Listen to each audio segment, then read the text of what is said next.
Damunatiravanachari Dayalada Madhava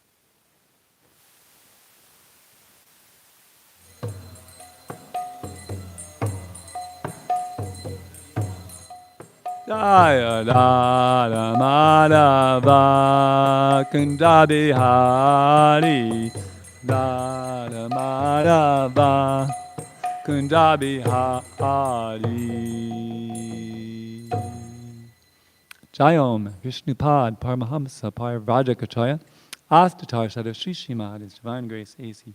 Bhaktivedanta Swami Srila Prabhupada Ki ISKCON founder Acharya Srila Prabhupada Ki Jayam Vishnupad Paramahamsa Parivrajakachaya Astatar Sada Shri Śrimad His Divine Grace Srila Bhakti Siddhanta Saraswati Goswami Maharaj Prabhupada Ki Ananta Koti Vaishnavindi Ki Namacharya Saharidas Thakur Ki Prem Se Shri Krishna Chaitanya Prabhu Nityananda Shri Advaita Gadadhar Shivasadi Gaur Bhaktivinoda Ki Shri Sri Radha Krishna Gopa Gopinath Shama Kunda Radha Kunda Gir Govardhan Ki Vrindavan Dham Ki Navadip Mayapur Dham Ki Jagannath Puri Dham Ki Ganga Maya Ki Yamuna Maya Ki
Devaya Om Namo Bhagavate Vasudevaya.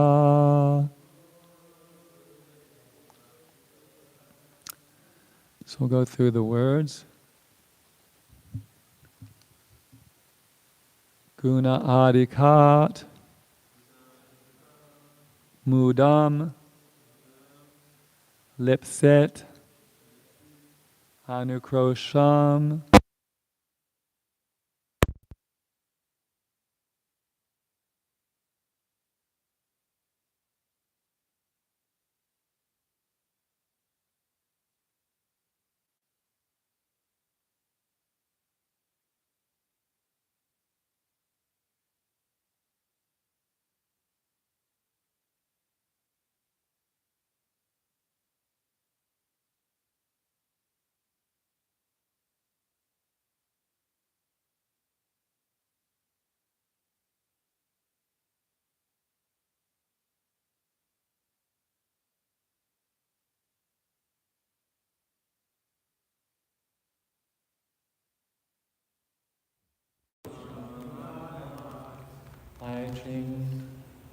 Aichin Samanad Andichan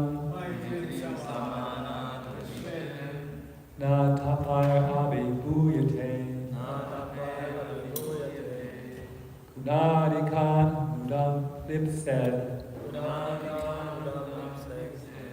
Anukrosham Kunadamat Aichin Samanad Abhichan Antapaya Abhibhuyate Nadikan Mudam Lipsed Anukrosham Kunadamat Maitrim Samana Abhichen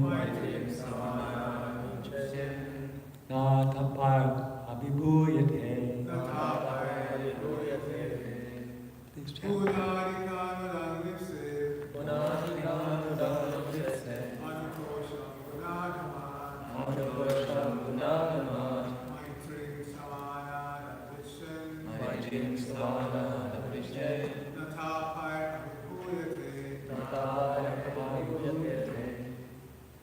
Gunadikan mudam lipse, Anukrosham gunadamat, Maitrim samanat anichan, Nata par abhibhuyate. Gunadikan mudam lipse,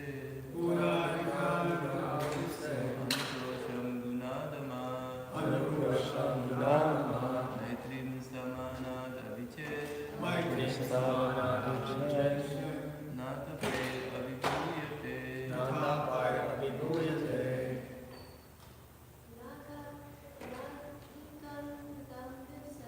Gunadikan mudam lipse, Anukrosham gunadamat,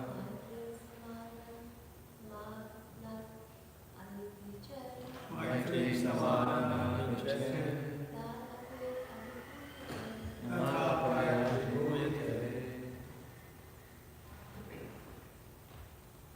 Anybody else want to chat?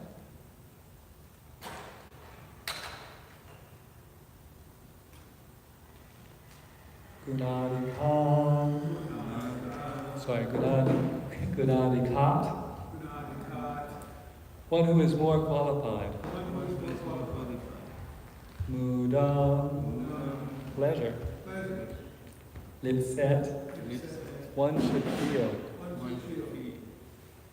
Anukrosha. Compassion. Adamat. One who is less qualified.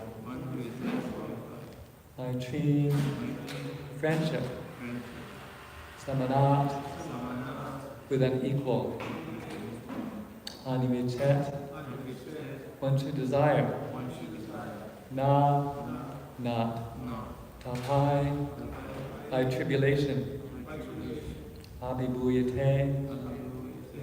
Becomes affected. Every man should act like this. Well, this is Narada speaking to Dhruva Maharaj. Narada is, of course, a liberated soul, a member of the disciplic succession. There's Krishna, Brahma, Narada, and as a well-wishing guru, he's speaking to Dhruva Maharaj. Every man should act like this. When he meets a person more qualified than himself, he should be very pleased. When he meets someone less qualified than himself, he should be compassionate toward him. And when he meets someone equal to himself, he should make friendship with him. This way one is never affected by the threefold miseries of this material world. Please repeat. Every man should act like this. When he meets a person more qualified than himself, he should be very pleased. When he meets someone less qualified than himself, he should be compassionate toward him. And when he meets someone equal to himself, he should make friendship with him. In this way one is never affected by the threefold miseries of this material world. Purport by His Divine Grace, A.C. Bhaktivedanta Swami, Srila Prabhupada. Generally, when we find someone more qualified than ourselves, we become envious of him. When we find someone less qualified, we deride him. And when we find someone equal, we become very proud of our activities. These are the causes of all material tribulations. The great sage Narada therefore advised that a devotee should act perfectly. Instead of being envious of a more qualified man, one should be jolly to receive him. Instead of being oppressive toward a less qualified man, one should be compassionate toward him just to raise him to the proper standard. And when one meets an equal, instead of being proud of one's own activities before him, one should treat him as a friend. One should also have compassion for the people in general who are suffering due to forgetfulness of Krishna. These important functions will make one happy within this material world. Om Jnana Timirandasya Gyananjana Shalakaya Chakshun Militamena Tasmai Shri Gurvena Nama Om Vishnupadaya Krishna Pastai Murle Shumite Bhakti Vedanta Swami Nitinam Namaste Saraswati Deve Gauravani Pacharine Nirvasesha Srinivadi Sagatya Deshatani Jaya Shri Krishna Chaitanya Munityananda Shri Vedagadhar Shri Vasani Gaur Bhaktivinda Hare Krishna, Krishna Krishna, Hare Hare, Hare Rama, Rama Rama, Hare Hare. Anchakalpapurischa, Kripa Sindhu Titanam Pavanebhyo, Vaishnavebhyo, Namo Namah. So this is a very important verse. Lord Chaitanya said that the Vedic literature is composed of three kinds of verses. Verses that describe sambandha, verses that describe avideya, and verses that describe prayojana. So sambandha has to do with our relationship with Krishna and our relationship with Krishna's energies. And prayojana has to do with the perfection of life, love of Godhead. And avideya has to do with those activities that bring us from where we are to the point of perfection. So this verse deals with avideya, how we should act to come to a higher spiritual level. Our goal is to attain Krishna prema. But in addition to serving Krishna, we also have to properly respect other living entities. And this comes out in different verses in the literature. Actually, there's one verse in the Bhagavad Gita where Krishna makes the point that to attain bhakti, one has to treat all living entities equally. That's actually a prerequisite. Are there any Gita scholars out there who can recall which verse it is where Krishna says that before attaining bhakti, you have to be equal to all living entities? That talks about how sadhu sees all living entities equally, but it doesn't actually say that that's a prerequisite for attaining bhakti. So you get partial credit. Yeah, what's that?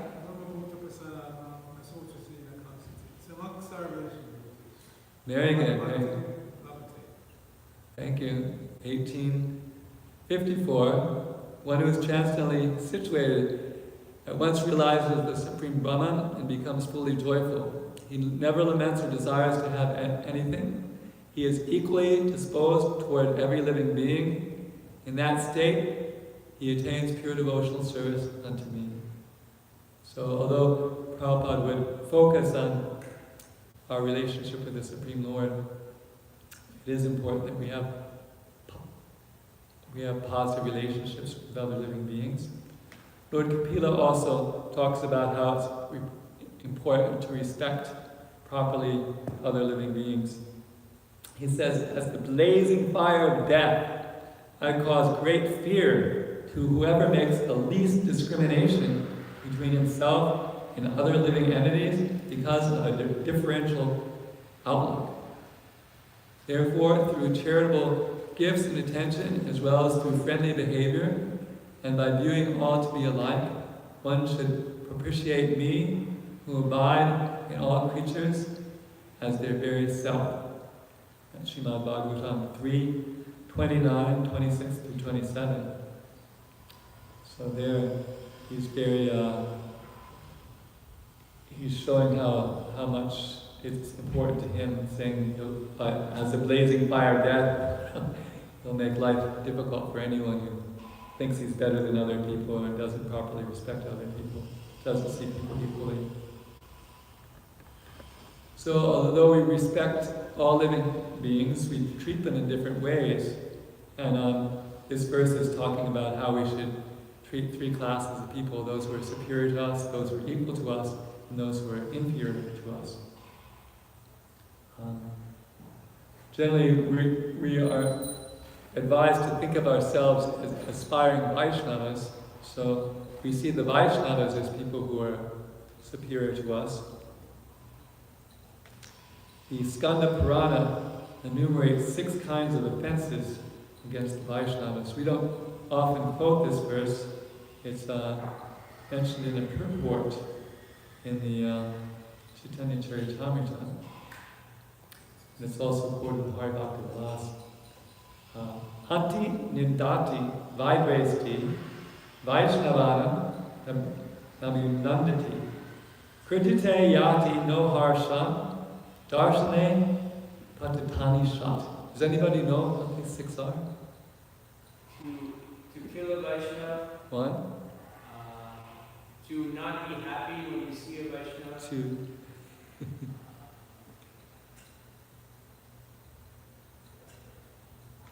Nindati. To be criticized or speak ill of. Dvesti. Envious. Yeah, to envy. 2 more. Sanskrit? Kudite. You show anger? Yeah, to be angry. I think we got them all, right? Is that 6?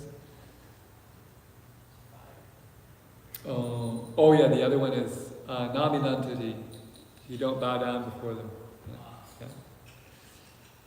So whoever kills or blasphemes a Vaishnava, and who's ever envious of a Vaishnava or angry with him, or whoever does not offer him obeisances or feel joy upon seeing him, certainly falls into a hellish condition. So in this purport, Prabhupada mentions a couple of these in particular. When dealing with a superior person, mentions that we shouldn't be envious of a superior person, and we should feel joy. We shouldn't be somebody who doesn't feel joy when he sees a Vaishnava. So of course, if we're thinking about all the good qualities of the Vaishnavas, when we see them, we'll be happy. But if we think about, this one took my quota of the prasadam, or this one made me late in the shower, this one took my kopans or stole my dhoti, then we won't feel joy upon seeing them. So if in our mind we think about the good qualities of the Vaishnavas, then we'll naturally be happy when we see them. Generally, it's advised with dealing with superior people, especially superior Vaishnavas, we should hear their realizations and we should be willing to serve them. And I was thinking that Srila Prabhupada himself shows exemplary behavior actually to all 3 classes of people. When dealing with his guru, he was always very eager to hear from his guru. His guru said, "Yes, I have marked him. He does not go away. He hears. Yes, I will accept him as a disciple." So he was always very enthusiastic to hear from his guru. And he was always thinking about his guru in a very positive way. Like it says, we should feel joy upon seeing a superior. This is Prabhupada. I was thinking of Guru Maharaj simply in this way. Oh, I met a very nice saintly person. Very nice saintly person. If I can see him again.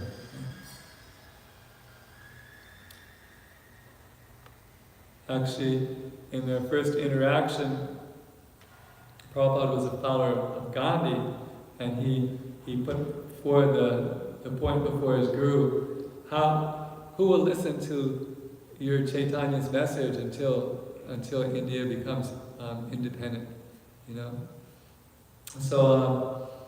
So they had sort of a discussion, and his guru said, actually this spiritual message is more important. It can't wait for a change in politics. It's immediately essential for every person to encounter this. And also in that way, Bhaktisiddhanta, he was following Lord Chaitanya, and Lord Chaitanya didn't think, first we have to kick the Muslims out of Bengal, and then we can preach Krishna consciousness. But he didn't care, he preached Krishna consciousness, whoever was in power. So at any rate, so Prabhupada, as the young man Abai, he was defeated in his argument with his guru, but he didn't feel bad about it. He didn't feel, I'm going to get back at him. There's a Leela where Lord Chaitanya has a conversation with some Buddhists, and using logic and reason, he defeats their whole presentation. So rather than admitting defeat and becoming disciples of Lord Chaitanya, they decide to give him some contaminated food in the name of Mahaprasad and poison him. So that's an example of responding enviously toward defeat by a superior person. But Prabhupada, he didn't feel bad that he was defeated. It may be the first time he was defeated in his life, because he was a very good arguer. But he felt now I can see that the message of Lord Chaitanya is in the hands of a very competent person, and he actually felt happy being defeated. You know, I've been defeated by a qualified person who's actually representing Lord Chaitanya. So the other thing we're supposed to do when we encounter a superior person is we're supposed to render service. And Prabhupada said, I never asked my spiritual master a question except one: how shall I serve you? So Prabhupada was exemplary in dealing with his Guru Maharaj. He was eager to hear from him, he was happy to see him, and eager to serve him. He also was very friendly with his god brothers. Mula Prakriti, Mataji wrote a very ecstatic book where she interviews many people who knew Prabhupada from his early life and from different times in his life. Many of his god brothers and all kinds of people who knew Prabhupada. So this is a quote from Srila Damodar Maharaj. Whenever he came to the mat, he would stay for 2 or 3 days. I recall him sitting along with some of our god brothers, talking with them in a very friendly way. All the god brothers were like one family. He was very friendly to all the devotees, but he was especially close with some, such as Sridhar Maharaj, Bharati Maharaj, and Bhakti Pradeep Tirtha Maharaj, who were original disciples of Saraswati Thakur. Vinod Bihari Ramacharya, who later took sannyas from Sridhar Maharaj, and Krishna Das Babaji Maharaj were intimate with Abai Babu as well. So he showed example. In his example, he was very friendly with his god brothers and very supportive. But the most striking thing is how he dealt with inferior people, which is practically everyone. He was such an empowered representative of Lord Chaitanya. He saw everyone in the world suffering piteously because of their absorption in material life and missing out on the opportunity to very easily awaken their love for God simply by chanting the Hare Krishna mantra. And therefore, at great inconvenience to himself, he came to America, not on a 747, but on a cargo ship in his late 60s. It took him 38 days. He had 2 heart attacks. But he was so convinced that this message of Krishna consciousness could benefit everyone in the entire world. In the world, everyone is suffering the reactions to their past impious activities. But when one engages in devotional service, he becomes free from these sinful reactions. There is a verse, Bhagavad Gita 2:50, where it says that a person engaged in devotional service becomes free from all good and bad reactions of work. Therefore, one should strive for this yoga, which is the art of all work. So that the only way we can actually become free from the reactions of our innumerable sinful activities in past lives and present lives is by engaging in the devotional service of the Lord. But the people in general don't know this. They just engage in additional sinful activities, preparing themselves for a very bad future. So he basically, when he came to America, he saw everyone engaged in the four principal sinful activities: meat eating, intoxication, gambling, and illicit sex, preparing to be degraded in the next life. And he wanted to spread this chanting Hare Krishna and the philosophy of Bhagavad Gita and Śrimad Bhāgavatam, so that people would have a chance to become free from their sinful reactions, to develop the adorable love of God, and to ultimately attain the spiritual world. And he was willing to work hours a day. He would get up at 1 o'clock in the morning and spend 3 hours translating these transcendental literatures so we would have them. And he would travel 14 times all over the world, giving lectures and trying to inspire people to take up the practice of devotional service. One disciple of his, formerly known as Dasa, was initiated into sannyas as B.V. Nimai Maharaj. He said about Srila Prabhupada, "What thinker in human society has ever thought of his teaching extending for 10,000 years?" So Prabhupada wasn't concerned just about benefiting the people who were alive when he was alive, but he wanted to create an institution that would be enlightening human society and transcendental knowledge for the next 10,000 years. So, Prabhupada was a perfect example in all these three kinds of dealings, and we can think about how we can improve in our own lives in dealing with seniors, dealing with equals, and dealing with inferiors. So the senior people we can offer some glorification to, we can be happy when we see them, we can render some service to them, give them some Guru Dakshi. I was at a class on Radhastami by Janananda Goswami. He was saying that if we receive knowledge from someone and you don't give some dakshi, then you don't get the full benefit. So I gave him €2 after that. But the most amazing thing was I posted that on the Facebook on the humor conference because I thought it was funny, and somebody donated to me $108 from sharing that knowledge. So that was amazing. At any rate, so we can reciprocate with seniors in this way by rendering service, by offering glorification, by being happy to see them, by following the instructions we receive from them. One of the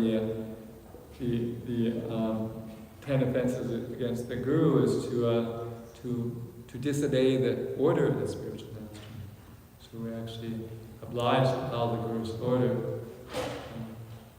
Otherwise we become degraded. And then equal people we can, I was thinking we all have friends in devotional service. So we can choose to make friends with people who like the same kind of prajalpa we do, who like the same kind of sense gratification we do. Or we can choose to make friends with people who like the same kind of devotional service we do.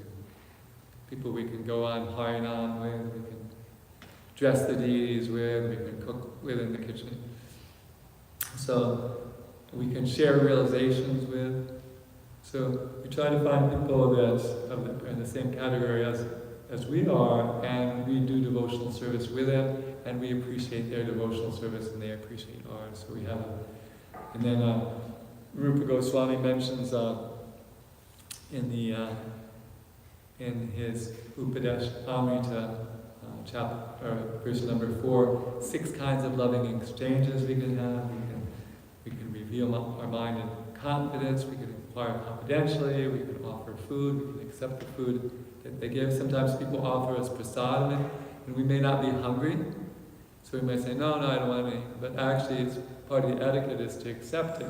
We don't have to accept a big piece. We can accept a very little piece. But it's part of respecting the person's offering. And then we can give gifts and we can accept gifts. So different ways. Rupa Goswami is giving us clues how we can nourish friendly dealings.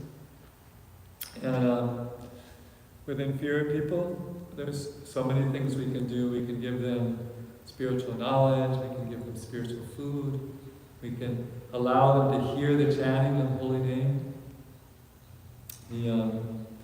The chanting of the holy name is very powerful. Srila Prabhupada wanted his followers to go out at least for an hour every day in public and chant Hare Krishna and distribute literature to the interested people. Before all the books were in print, the people who were putting the books together were very important people on Prabhupada's staff. And the artists were very important people because he wanted so many pictures in all of his books. So he was writing to the full-time artists. They could do 4 or 5 hours of art every day, and then 1 or 2 hours of Sankirtan. So even the people the most important people to him who are producing the books that will later be distributed, the editors, the proofreaders, the typesetters, and the artists, he wanted them to go out for an hour every day. So there's many different ways we can show compassion to other people. By distributing Krishna consciousness in many ways, even if our only realization is that they have good food at their Sunday feast, we can invite people to the Sunday feast. There's one Swami, do you know Dear Shanta Maharaj? He preaches in the UK. Dear Shanta Maharaj. He was telling about how he came to Krishna consciousness. He would come to the Sunday feast, and he was regular. He thought that didn't have any interest in spiritual things, and he thought the kirtan was too raucous. It was too loud and rowdy, and he didn't want any part of it. Right?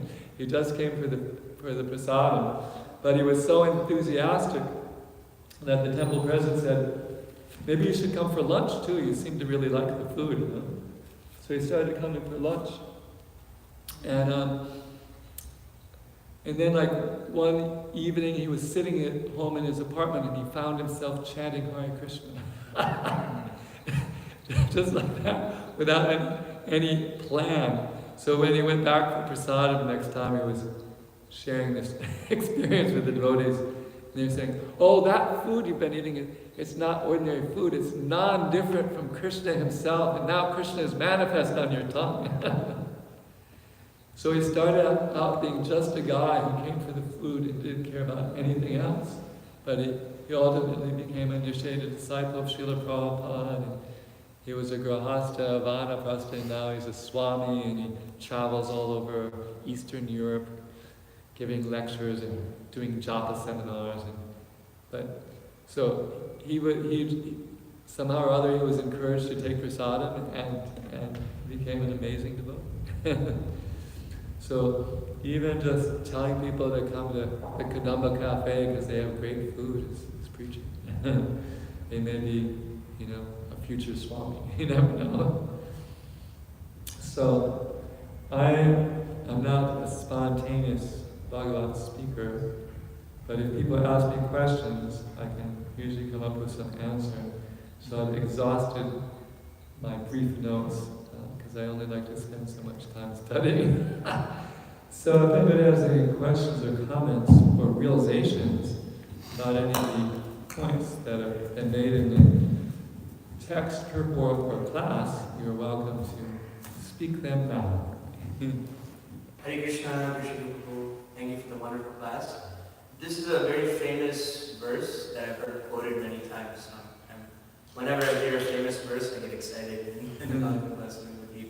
I had a question about, I feel like any intelligent person knows how to respect seniors, and they know that who is above them. And generally friendliness amongst peers is very easy because you come from the same background. But I find in my spiritual life, it's very difficult to correct juniors or to guide them. And I just wanted to ask, like for example, I was in the kitchen once and I saw one person who was newer to Krishna consciousness putting his hand in his mouth.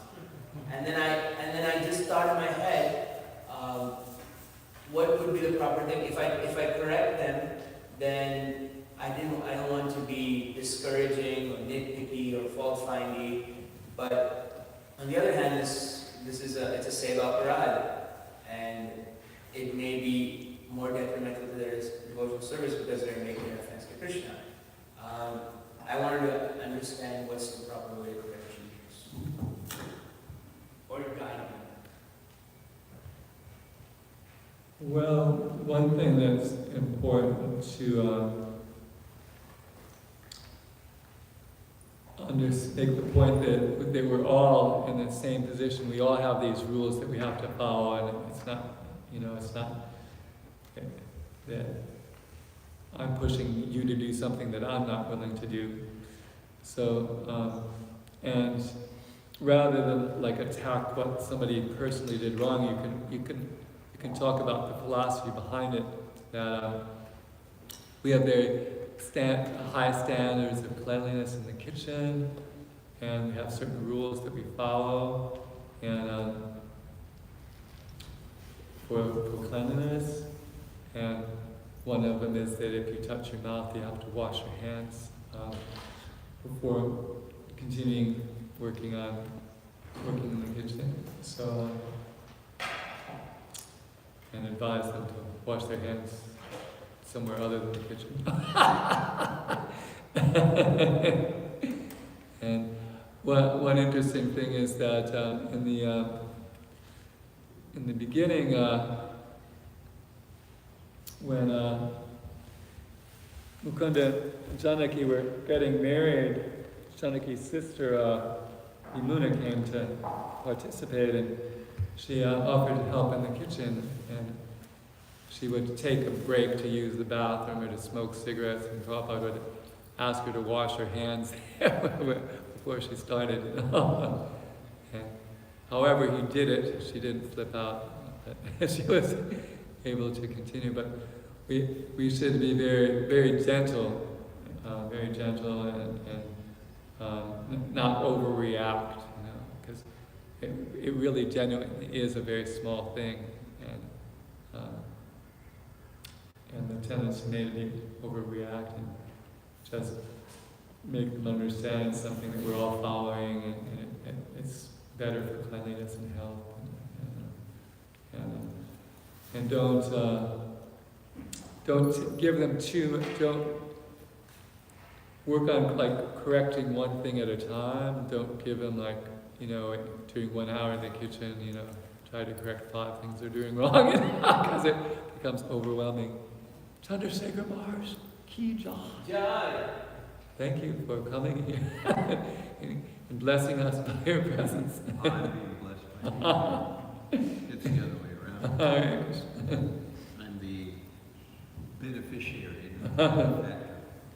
So Chandrasekhar Swami spent many years in Vrindavan, also spent many years here as a resident sannyasi. Now he's involved in management of our temple in Freeport, Long Island, which we, after great endeavor, rescued from the Ritvic bodies.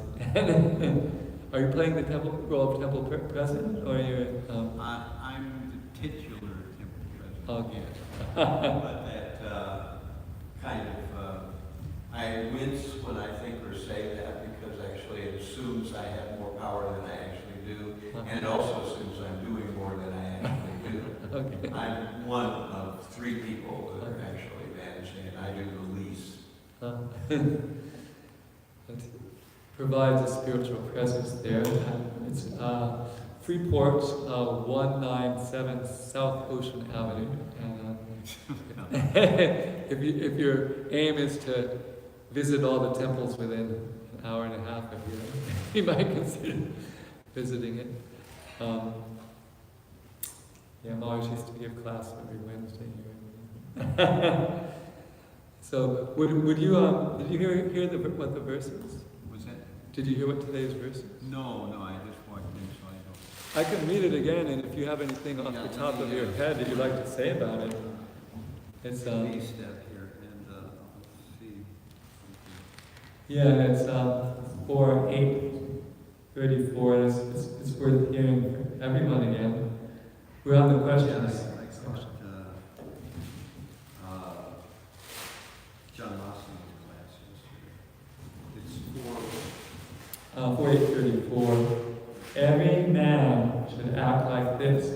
When he meets a person more qualified than himself, he should be very pleased.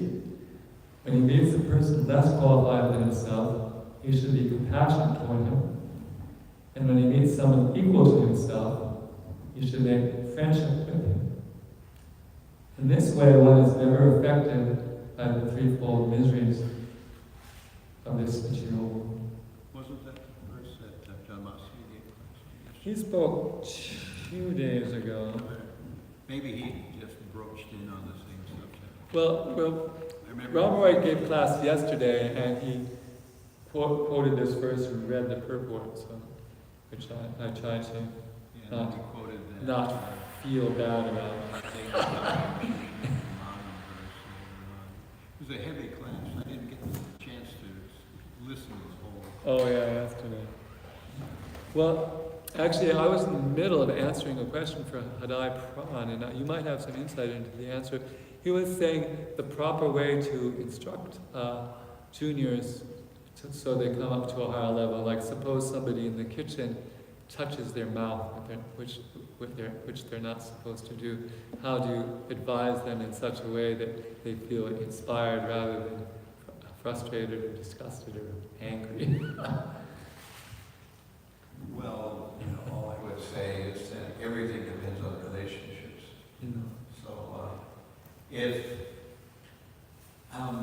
if you get a relationship where you're constantly monitoring somebody and telling them small things that they have to do different, eventually that relationship will kind of go south. But some things can be mentioned if it's done in a constructive mood, and generally people can feel that. And then you have to know the kind of person you're dealing with. Some people can't be instructed at all; they just become agitated when you say anything. Such people basically are beyond instruction, except by the nice whip of material nature. So that's how I would respond to that question. Well, thank you. That definitely added. Would like It's to. important to get good relationships with people, and especially in a management situation. I generally had the fortune of not being involved in management. As I'm starting to realize now, I have 3 kinds of miseries: adilogic, adiatic, adidaic, and I'm suggesting there's a 4th one, ISKCON. So, that's miseries inflicted by management, So I'm trying to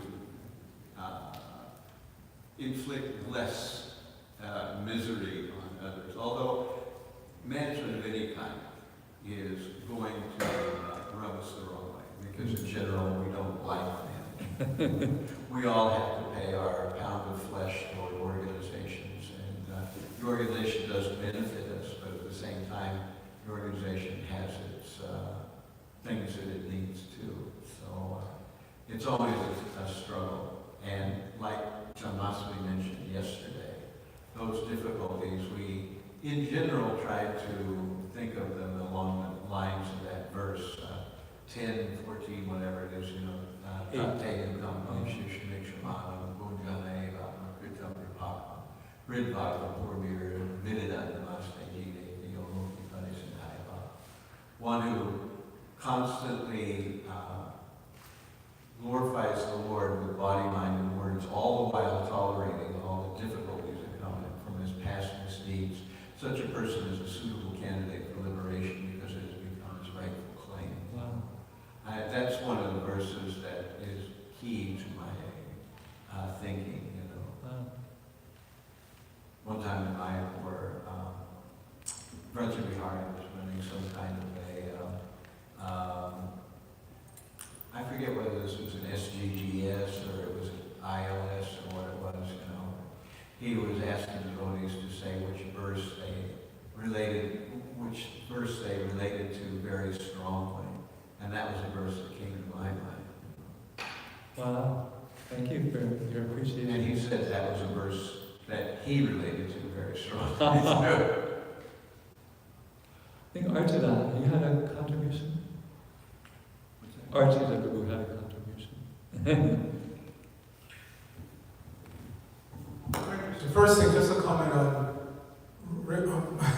that question you were asking. We have an organized society now, we should. So when new people come, they should be instructed a priority. Not that you go to the kitchen and you don't know what to do and therefore you start touching your mouth. Somebody should be assigned to instruct new people in whatever service they've been asked to do, how to do it properly.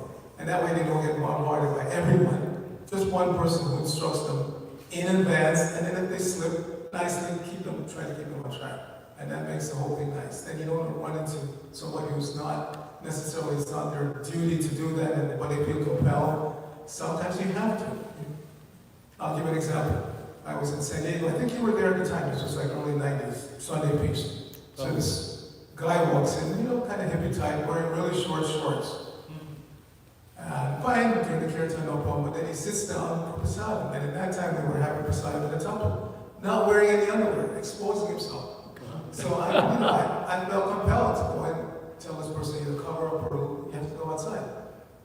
Some devotees got mad at me. Can't you be tolerant? No, you can't be tolerant in a situation like that. Somebody's exposing himself in front of the D's, in front of the ladies. You can't be tolerant. You have to act. Another example, New York, I'm standing during the kirtan, during the Sunday Peace again. Young man, maybe mid-20, Caucasian American, average American guy comes in. He stands there, rapt attention, looking at these. And then within an instant, he starts getting on the altar. Wow. So I grabbed him and dragged him on. So sometimes you have to act immediately. You can't wait. The guy's going on the altar, who knows what he's going to do. You can't say, oh, please come down, you have to take him off. But anyway, my main question or comment was about the verse today. Now everybody seems to be speaking in general. You segue towards Vaishnavas and how they should do with each other, which is very appropriate. But the verse itself seems to be talking about a general instruction. Every man, not every Vaishnava, every man, how they should deal with someone in a superior, equal, or inferior position. So the question that will be asked, how do you decide in general who's superior, who's on the same level, and who's not?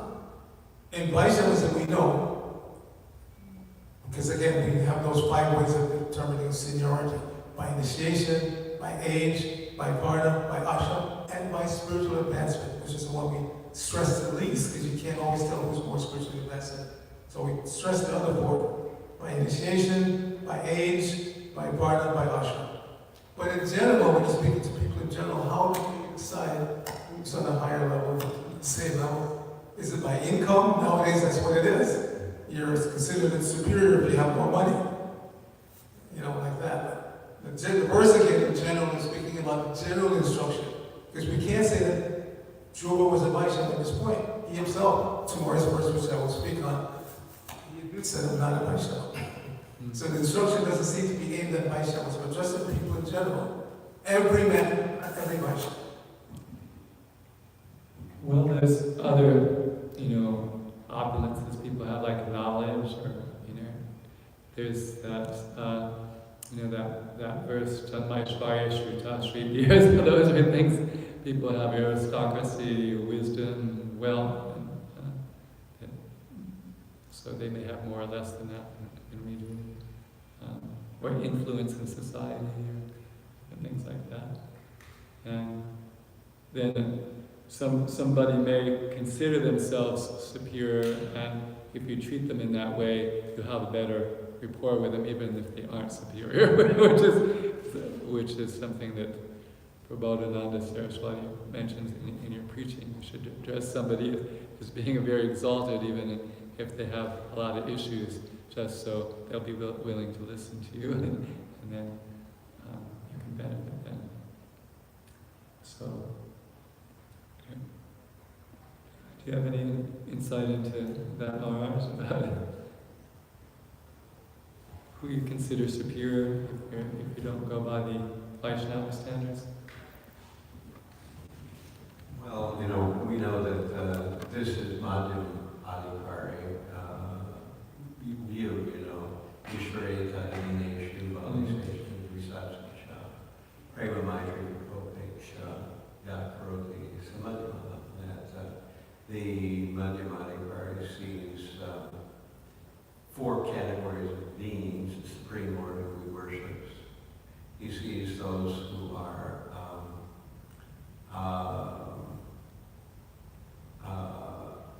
devotees, and he makes friends with them. He sees those that are ignorant, and he preaches to them. And he sees those that are envious, and he avoids them. So that's kind of how one way of classifying people. Now we know above the Madhyam Adhikari is the Uttama Adhikari, who actually sees everybody as superior than himself, and therefore doesn't preach. So that's why it's said that the Uttama Adhikari comes down to the Madhyam level so that there can be preaching. And of course, this verse is very good, because in general, this is a good way to have a strategy for interacting with people. Those that are on an equal level we make friends with, and we, try to, just yante each other, talking about, and relating about the Supreme Lord, whereas those that are on a superior level, we ask if we can serve them, etc., etc. Those that are on a equal level know less about Krishna consciousness. We try to help them by preaching to them and encouraging them. So that's the proper thing. And as it says in the purport here, usually when we feel envious of people who are superior, we want to advertise ourselves as being superior among equals, and for those that are inferior, we lord it over them. So that's the wrong way. So there's always a right way and a wrong way, and if you have the better attitude, then you'll make advancement of Krishna consciousness more rapidly. That's all I want. Thank you. So the time factor is marching on as usual, and there's apparently 2 minutes before 9. Does anybody have any questions or comments? Yes?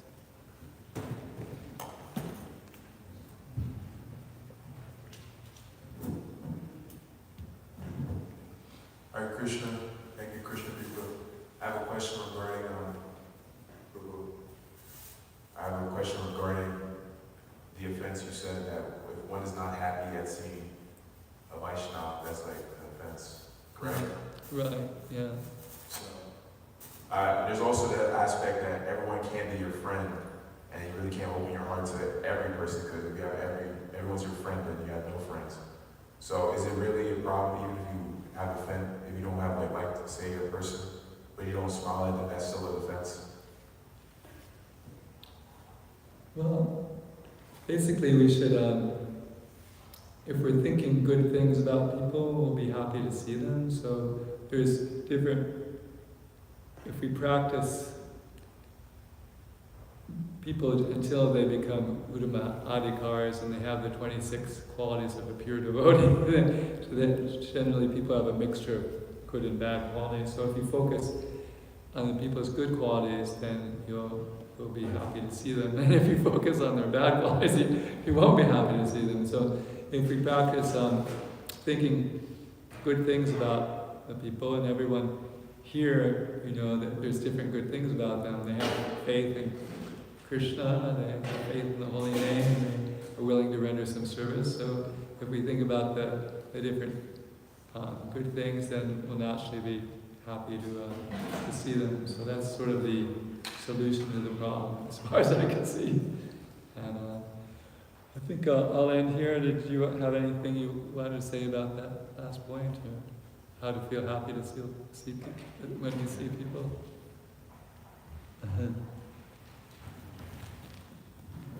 In general, in Kali Yuga, we're not held accountable so much for our offenses of the mind. Otherwise, we'd all be, in queue to go to hell quite rapidly and to a dark place. But in general, we have to keep a good attitude towards everyone, even people that we have difficulty with. And, I know it's easy to say that, and I know in my own self that I have issues like that. I have trouble feeling good about some people. So it's always important to check what the mind is doing and thinking, because as we know that what you think leads to what you will do. And so if you don't check the mind from thinking bad things, eventually you will do something bad, and that you will be accountable for. And so therefore, it's actually, there's a reason why that person's in your life, and there's a reason why that person agitates you. It's like, you can think, what is it that pushes my button? That's a great meditation to figure out what it is that I'm bothered by, and then ask yourself why I'm bothered by that. And then whatever it is, if there's a positive or a real reason for it, or not a real reason for it, we can pray to Krishna for the benefit of that person. And by keeping the mind from just dwelling on the negative quality of someone, we instead praying to Krishna for the benefit of that person. That's how we turn the mind opposite to what it usually does. And we turn what is an offensive attitude that grows into an offensive action. We turn that chain of things from happening into a chain where we are making benefit, that person's making benefit, because you're praying to Krishna for his benefit. And the whole situation is benefited by it, and Krishna appreciates it. Well, that's a valuable contribution. And that's a very positive note, so I think we should end on this very positive note. That's a very good strategy for dealing with that situation. Thank you so much for your time. It's Divine Grace, A.C. Bhaktivedanta Swami Srila Prabhupada Ki